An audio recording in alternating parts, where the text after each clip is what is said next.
Oh my gosh. My OCD is going to get me, you guys. Hold on just a moment, please. Sorry if I'm yelling at you. 1 minute. Let me clean you up. I can't have it be fuzzy. Yes. Is that better? Okay. Hi. I got my new setup, you guys. My friend Yeti, he mentioned that I needed to be straight on so you guys could actually see my beautiful face. So here I am. You get me straight on now. I actually had some stuff to do. Like I needed to move this bookshelf upstairs. So I finally got that. And you guys, because I stream during the day and it's so bright in here, you can't tell, like I have some lighting in there.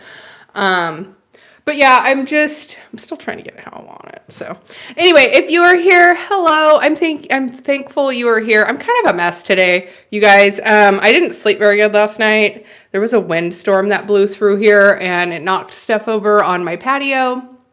And I was up at 4 o'clock in the morning and it was just a mess this morning. So I was up since 4 o'clock this morning.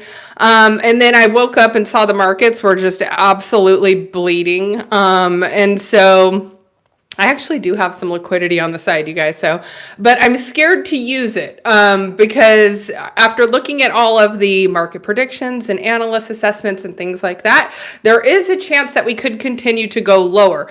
Now, I ran a short yesterday. I was actually feeling super bullish. And so I thought we were actually going to rally today. So I still think that today would potentially be like our rally-ish type day. And I am not seeing that. So I think tomorrow might actually be a little worse, you guys. I know when I'm watching the RSI on Bitcoin, we tapped the oversold on the RSI line like 3 times when we hit 89.1. So there was just a bunch of buy pressure once we hit that, and now we've started to recover. So Bitcoin right now is sitting at 93.8. So I think that's going to continue to kind of still climb back up, but I still don't see us doing much for the rest of this week. Potentially some more buying pressure on Friday, but depending on what happens, we could potentially kind of hover around the 90,000 range. And so yeah, things are not looking too great in terms of like where we would see the market going at this point. My Solana wallet is an absolute atrocious mess. I pulled that open and I think I'm down like 40% just on that one wallet just overnight. So if I would have known I could have taken some profits, I probably would have taken some profits. Because as you guys know, I'm in a couple of Solana projects. I'm super bullish on Solana ecosystem. Although I'm not heavily involved with any projects on Solana, I do have a lot of faith in Solana and what Solana is building for the long term. They have just tons of great products coming out and things like that. So getting into the news, it looks like people are feeling kind of bearish on the market, but it doesn't seem like it's something that's going to continue to hold. Everyone again is just feeling super bullish. Plus there was some news that came out that Trump is going to make some pro crypto adjustments on day 1 when he gets into office. And that kind of keeps in line with what we saw from him at the Bitcoin conference. At the Bitcoin conference, he said, you know, there were certain things he was going to do, such as pardoning Ross on day 1. As you guys may or may not know, Ross Ulbricht was the founder of Silk Road. They threw him in jail. We seized all of the Silk Road Bitcoin. That's what we currently have in holding to be our Bitcoin strategic reserve and hopefully get us out of the financial mess that we're in. So hello, if you're just joining me, Natalie and Jimbo, and I see that Stay Winning is here. All of my good friends, if you are new here, my name is Julie Kennis. I do all things crypto every day, and I like to sprinkle in a little bit of politics with that as well. So I am based here in California. I am north of the fires. If you guys have been seeing the fires on the news, it's super tragic. One of my good friends, Wendy Crypto, she's here on YouTube. She has been doing so much in terms of like coordinating donations, making sure donations are going to proper organizations and things like that. Everything you guys are seeing in the news is true. And it's just absolutely horrific to see. You know, I'm not a huge fan of Gavin Newsom. Gavin Newsom is on the news talking about how people are already wanting to purchase up land. And to me, it's like, there's already landowners. So who could you be, who could you possibly be selling land to when there's already landowners and those people were evacuated and they don't know if they have a home, or they do know that they do not have a home. And so, yeah, so there's just so much funny business going on in politics right now. So it gets me super, it makes me anxious, but it also makes me excited because it always gets really uncomfortable when there's big changes about to happen. If you followed, I'm really big into land use. I've had experience working in solar for 12 years before I entered the crypto markets. I've always been like a data analyst, but I have worked on one of our solar projects was in the Mojave Desert, and we had to apply for a CEQA permit, and we had to do an EIR. And an EIR is an environmental impact report. And if you're familiar with projects and getting permits, an environmental impact report is like one of the most difficult things to get. So you can apply and go through CEQA, and CEQA more or less decides if it needs like a full environmental impact report on it. And so I have gone down the road of working on a project with a full environmental impact report. And let me just tell you, it is absolutely insane how it can affect a project, it can halt a project, and a lot of times people think that they're fighting against something to stop a project, and the project goes forward anyway. So the project I'd worked on, story time, the project I'd worked on was the Fremont Valley Preservation Project, and it was a water bank slash solar facility. And so we were going to send water and power to people in the area. So just like LADWP. And this was where I had first learned that whoever controls the water controls the world. And it is true because LADWP, if you go back in time, they had actually done, oh my God, don't tell me yawn at you, Jimbo. I'm telling you a story right now. So anyway, the projects oftentimes get halted, and it's always a very bureaucratic process. So with the fires raging, they have found that this reservoir above Pacific Palisades has been empty. And then not only has it been empty, but you go back in time and it has been empty for like 9 years. And so I have worked with LADWP on the Fremont Valley Preservation Project. I know how mismanagement of funds goes there. I've seen the loopholes that they put in front of people. And the fact that a reservoir like that could be empty for so long just makes me sick to my stomach. It like set people up for the loss of their home and property. So as a tax-paying citizen in the state of California, this is something that hits home for me because this is something that could potentially impact me someday. Homeowners insurance is being canceled everywhere. Do not think that this is not something that is bureaucratic policy. And yes, it's environmentalist crap, but it literally was bureaucratic red tape that was put in place to stonewall corporations, stop people from getting ahead, and to minimize the livelihood of the people that are paying taxes. So I get super upset, you guys. It makes me mad. I love California. I don't have plans to leave California. I have left the state before. I've actually lived international. I spent 5 years in Australia. And Australia, shout out, guys. That's a beautiful country. The people in Australia are absolutely amazing. Oh, Davis, hello. Anyway, my friend Yeti told me it would be good if I changed my camera angle. So we're trying something new today. So, anyway, yeah, so bureaucratic red tape, I have seen it halt businesses and stop projects. My Fremont Valley Preservation Project did not go through. We had too many people fighting it. And, you know, what ended up happening at the end of the day was we had 550 megawatts, which is huge. It is a massive utility scale solar project. The budget I managed on it was $50 million, and that was just subcontractors on the EIR. So it's the EIR costs like $50 million for just the EIR and all of the like environmental impact stuff. So it's going to be, you know, your paleontology and your biology, your geology, and you've got to pay a geologist to go out there and take samples, and you've got to pay someone to go walk the field and look for, desert tortoise and all of these endangered species. And then it goes into this draft EIR. Our draft EIR was like 1,000 pages, and it was fully designed to stop the installation of this utility scale solar project.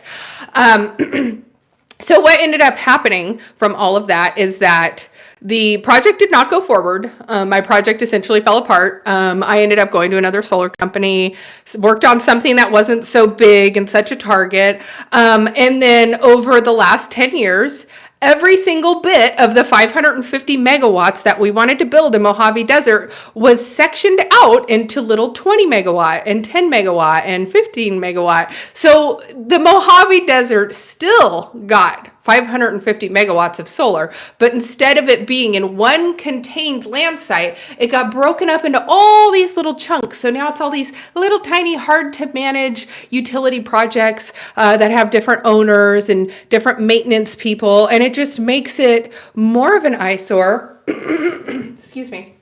It's more of an eyesore. It's more damaging to the land, in my opinion, because rather than just like sectioning a whole area off for solar panels, you have all these little fenced off areas. It just creates more nuances in the area. And so, but this is just bureaucratic red tape crap that we have to deal with here in the state of California. So although I've lived abroad and I've lived other places other than California, this is what I call home. And in my opinion, it's one of the most beautiful states in the United States. So I will continue to stay here and fight for it.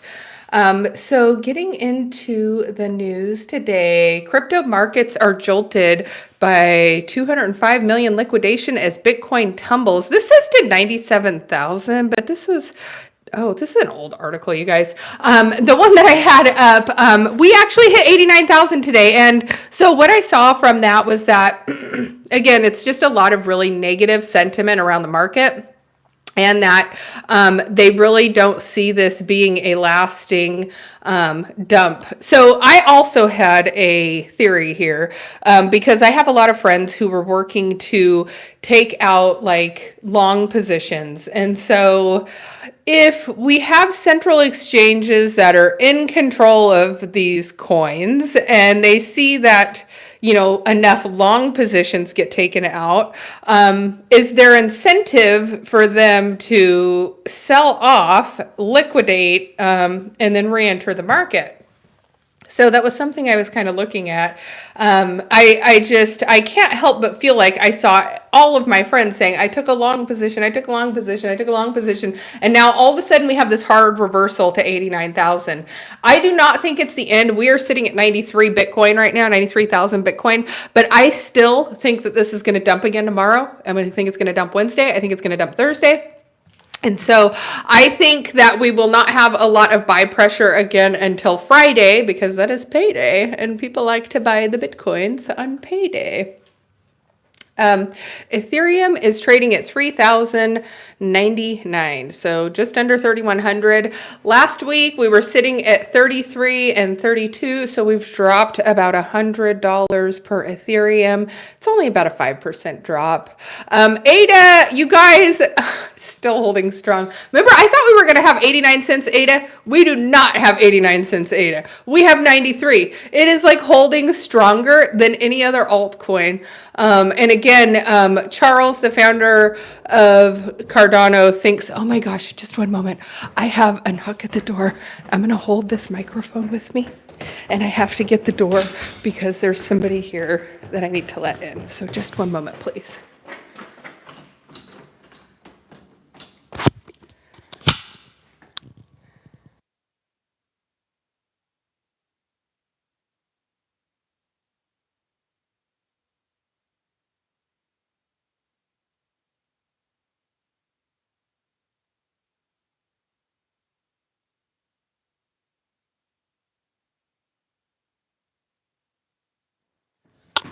If you guys stayed here through that, you guys are the real MVPs. I had a put that back. I had a plumber coming and I didn't know if he was going to come during my live stream or when I was done. So anyway, the plumber is here. The toilets still work. All is right in my world. Oh my God, you guys, this is TMI. This is what happens when you're on live streams every day. So yeah, let's see. You guys also learned that my son had lice. That was fun. He had like lice and, oh my God, clog the toilet, please. It's just a big pile of steamy shit today. So my son, he had lice and it was a bit of a mess this last week. I had also felt like I had a bit of crawling in my head, which turned into like my OCD getting really, really bad. And I must have like cleaned and checked my head for lice, like, I don't know, 1,000 times in the last week. So finally, after like the last 5 times that I checked my head, there was no lice. I could carry on with my normal life. But you guys, I am like a type A personality. I've got a little bit of OCD that goes on. So it's like, I like things clean. I like things tidy. I'm like very into like, grooming and making sure I'm like a certain way. And yeah, so anyway, the whole like nothing makes you feel more dirty than having lice. And the only other time in my life I've had lice was when I was growing up. I used to go hunting a lot, and I would go hunting for deer, quail. I'd go fishing. I was like raised with brothers as a bit of a tomboy, and so I would go do all of those things with my family, and go like camping and stuff. So anyway, the last time I had lice was from a deer that we went hunting, and it was just, yeah. So anyway, to have it now as an adult was quite horrifying. Anytime my head itched, I felt like I had a colony of bugs on my head. And also I had this weird thing like for the last like 6 months about like parasites. And I think I told you guys about that too.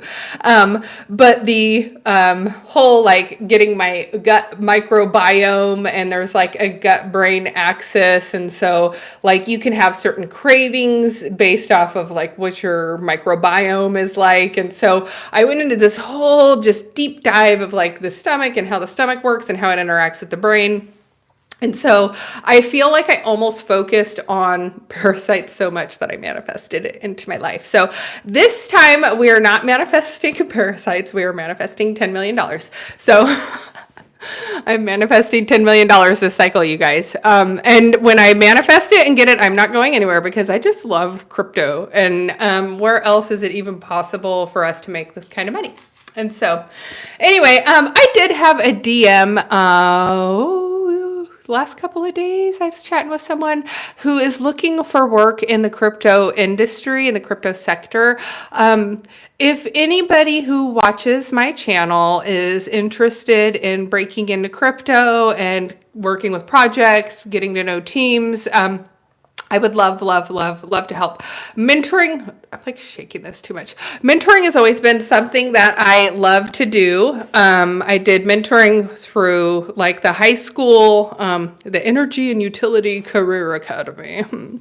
I did that for quite a while, I think 6 years. So I would start with like a sophomore student, then follow sophomore, junior, senior year of high school, and just teach them about like how to get a job, introduce them, practice different like interview techniques, how to build a resume, just different things about like that. And so anyway, if there's people here that are interested in getting into crypto, I know it's kind of like a weird industry to get into. If you try to go with the big corporations, it's extremely hard to break into them, but there are fantastic teams who are working to develop things, that are building things in real life. So if you are out there and you are watching this and you want to break into crypto, let me know, because I would love to help you get started. And whether it's like work with me or work with one of my friends, my colleagues, maybe helping you get a job. I started my first project with an NFT. And I was just a community moderator, and I would get in on the Discord and just chit chat with people, welcome them, keep the vibes high. You know how it is. Survived a bear market. So shout out my Slum Doge people. If you guys are still out there, I think there's like 2 of us left. We all rode those to zero. So Yeah, I've got a bunch of grails. So if anyone wants to join the Slum Doge billionaire community with me, let me know because I have some really great grails that I would love to give you. So, and you could join us with our NFT that hopefully comes back from zero someday. They were actually, if you guys were here in 2021, the Slum Doge billionaire was the close likeness to the Doge dog from Dogecoin, the do only good every day, the Shiba. So he looks just like that. He's super cute. That it did pretty well, but it was like back then it was pump and dump with NFTs. So like right now it's kind of like pump and dump with meme coins. It's like pump and dump with NFTs at the time, and you could like hire an artist on Fiverr and deploy something. Anyway, yeah, that came out. I love the look of it. I love the community. And then what was the other one?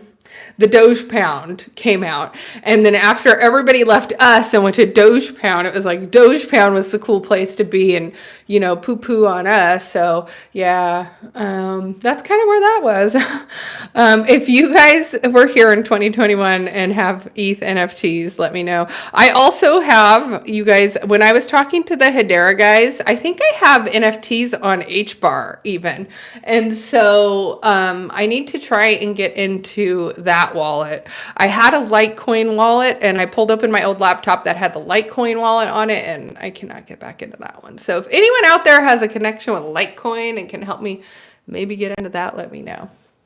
So where else are we at on the market here? Dogecoin, speaking of Dogecoin, it's trading at 33 cents. It's about the same as last time I saw you guys. So we bottomed out at 30 cents. I made money on Dogecoin. I've told you guys this. My $1,000 trade, I tried to sell it at 13,000. I was on Robinhood and the app locked out and would not let me execute the sell.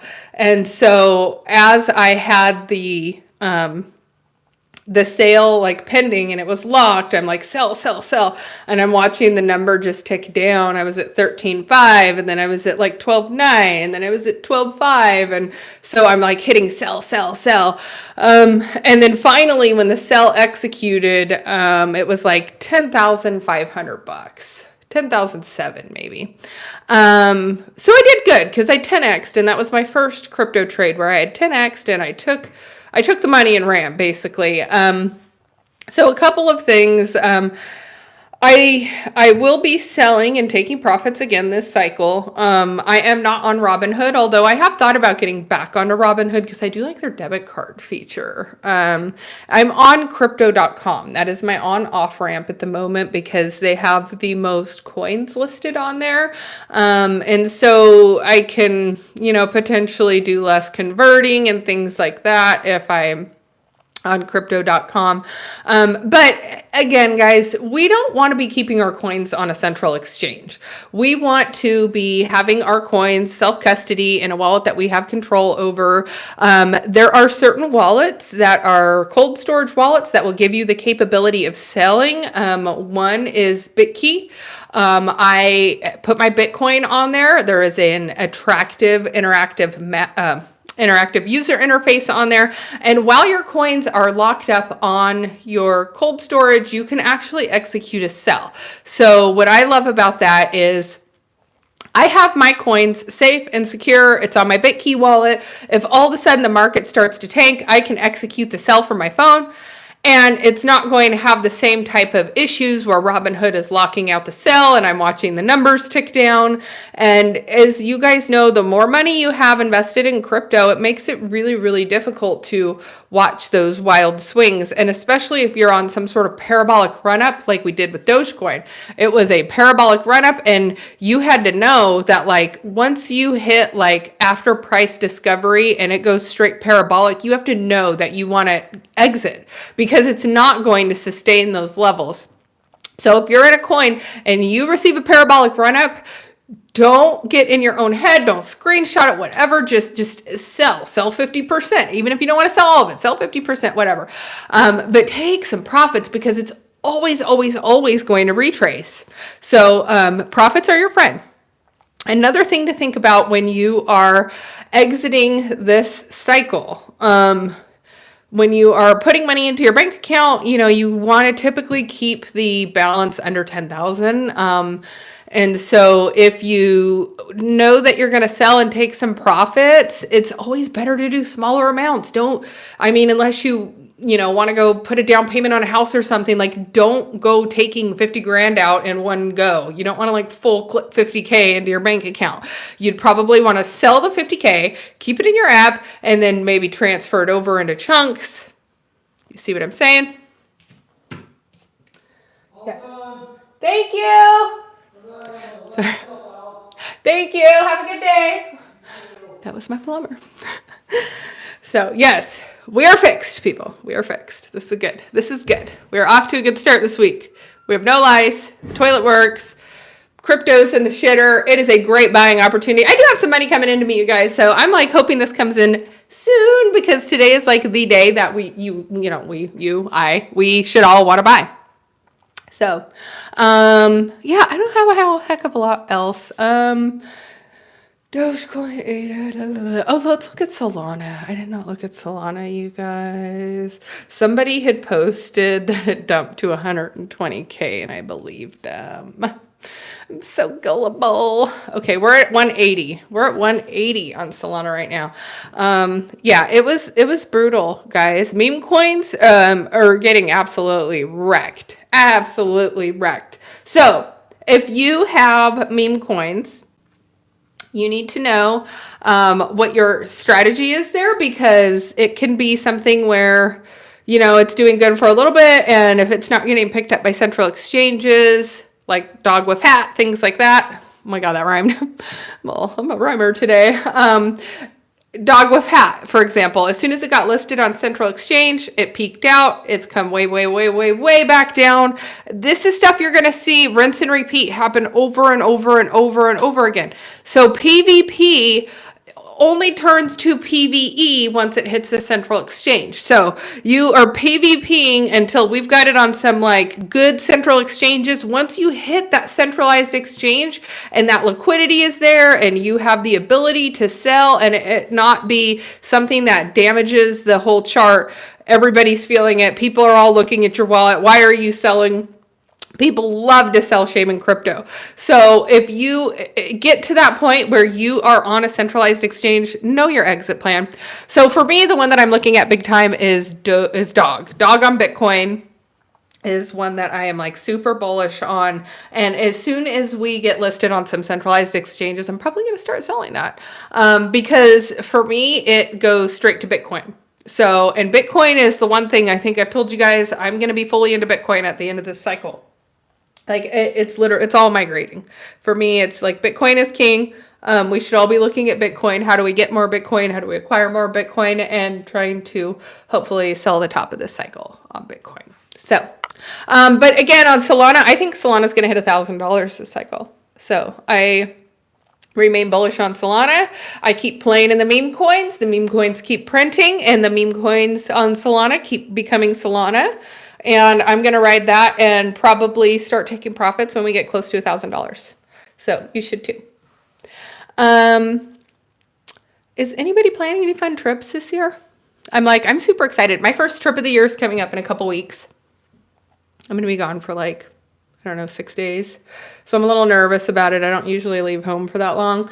The last time I left home was gone for 8 days last year at the Bitcoin Nashville conference, because Karate Combat, I can't remember if it was at the beginning of Bitcoin Nashville or at the end of Bitcoin Nashville, but it was like I needed to be there for like the 3 days before to set up. Plus we had the conference, and then there was something on the back side of that trip, and then there was, I forget. And then once we checked out of the Airbnb, I was at the hotel overnight to fly out the next morning because the flights were cheaper.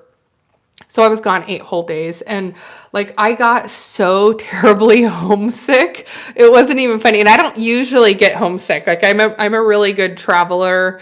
I do fine if there's airplane delays. I do fine if there's whatever happens. If something I've went to check into the hotel at 10 o'clock at night and they didn't have my reservation. I had to sit there and get that all straightened out. Like super tired. Like I don't get grumpy. I don't get like weird when I'm on vacation, but yeah, towards the end of 8 days, I was like, yeah, I was totally missing home. Although this time I'll be somewhere a little more like warm and fun. So it'll be a little tropical. So it'll be like on a beach, getting my tan. I'm gonna like work on my tan for springtime already. I'm super excited. So then after that is ETH Denver. And I love Denver. Denver is one of my favorite cities in all of the US. So it's just such a vibe. The people there are great. It's a fantastic time. So if you are going to be at ETH Denver, let me know. I would love to meet you. I will be doing interviews, chatting with people, all the good stuff. So, yeah, I think that's pretty much it. I hope everybody has a fantastic day. If you are new here, my name is Julie Kennis. Please smash a like and subscribe. I post a video here every day. I've been trying to do a live plus a short. So yeah, if you could, I would love it. And I would love to see you tomorrow as well.